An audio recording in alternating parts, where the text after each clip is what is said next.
Le démenti très calculé du Real Madrid sur le Ballon d'Or, le vestiaire du Barça, très heureux de la défaite et de la grosse déception de Vinicius, et Manchester City qui retire une vidéo polémique de Rodri qui a peut-être chambré Vinicius ce soir-là. Abonne-toi, le journal du foot, ça commence maintenant.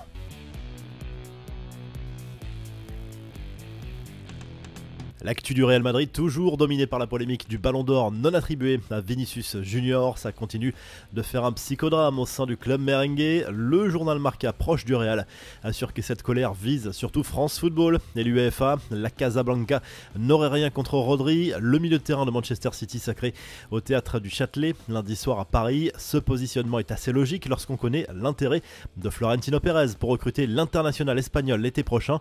Karim Benzema, lui, a apporté son soutien à Vinicius une nouvelle fois au micro de Chiringuito. L'attaquant français d'Al Ittihad estime que le Brésilien méritait clairement d'être couronné cette année pour ses matchs en Ligue des Champions la saison dernière surtout.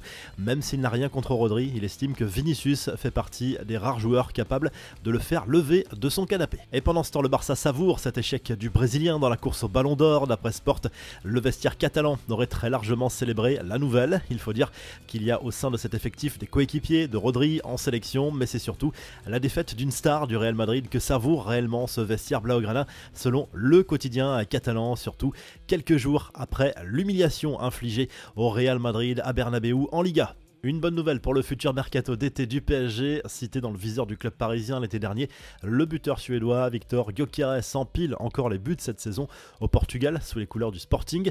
Le club lisboète s'était montré très gourmand cet été en réclamant 100 millions d'euros, mais un départ dans quelques mois est désormais quasiment assuré. L'international suédois aurait un bon de sortie estimé entre 60 et 70 millions. Des nouvelles de Vitinha, plutôt rares dans les médias, le Portugais a accordé un long entretien à RMC.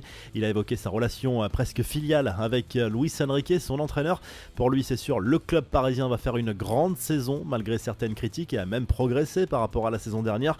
Il a surtout parlé de son avenir. L'ancien joueur du FC Porto se sent bien à Paris et se voit rester encore de nombreuses années. Et on reparle aussi de la rumeur à Giovanni Quenda, nouveau grand espoir du football portugais. Les plus grands clubs européens rêvent d'attirer l'été prochain le jeune ailier de 17 ans, mais à ce stade, il y aurait trois favoris, le PSG, Manchester City et Manchester United.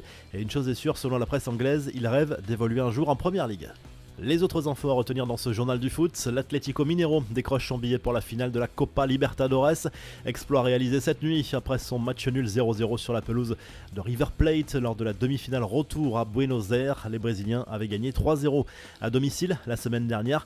L'Olympique lyonnais vise un autre Brésilien. Le club rhodanien aurait transmis une première offre à Vasco de Gama pour son talent brésilien Ryan Vitor. C'est un ailier de 18 ans, déjà régulièrement titulaire dans son club. John Textor le veut à l'OL selon Globo Esporte. En Angleterre, on spécule toujours sur la succession d'Eric Ten Hag sur le banc de Manchester United, mais le grand favori se nomme bien Ruben Amorim. Son club, le Sporting Portugal, a confirmé l'intérêt des Red Devils qui seraient prêts à payer la clause libératoire de l'entraîneur. Et en Italie, Romelu Lukaku est à la une du Corriere dello Sport. Naples prend le large en tête de la Serie A grâce à sa victoire 2-0 sur le terrain de l'AC Milan. Le Belge a marqué le premier but. Ça fait 7 points d'avance pour les Napolitains sur l'Inter désormais, avec un match de plus tout de même. Et pour finir, la vidéo des célébrations de Rodri avec ses proches après avoir remporté le Ballon d'Or 2024, une grosse fiesta, même si certains pensent avoir vu un chambrage pour Vinicius lors d'un chant entonné avec ses proches cette nuit-là. Vinicius ciao ciao ciao semble chanter le milieu de terrain sur l'air de Bella Ciao. Abonne-toi, le journal du foot revient très vite.